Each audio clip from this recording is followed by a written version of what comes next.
सरकारी नौकरी मकान के घर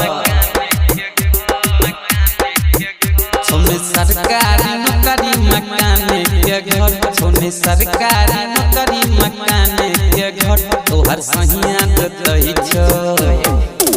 तोहर सहिया जतई छ मुखिया जी में हर तोहर पियाबा जतई छ यादव जी में हर तोहर सहिया जतई छ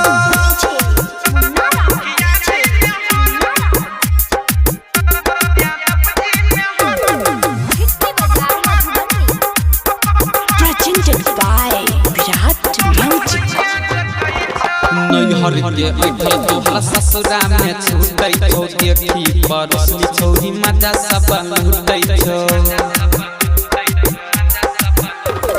नैहर के ऐठल तोहर ससुरा में छूटै छौ देखी परसली छौरी मजा सब लूटै छौ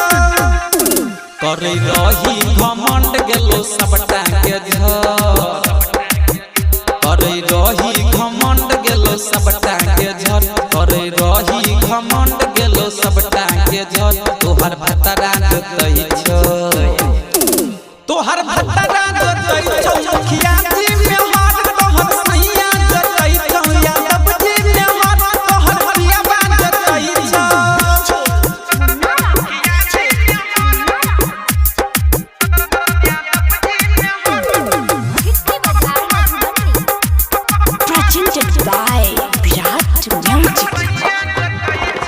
एको सिंगार तोहर भेलौ नै बूढ़ा मन के सचल रही गेलौ अंधूरा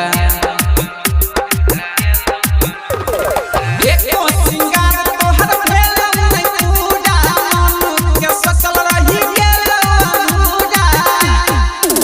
राजेश कमलेश कहो कहे तो उमर भर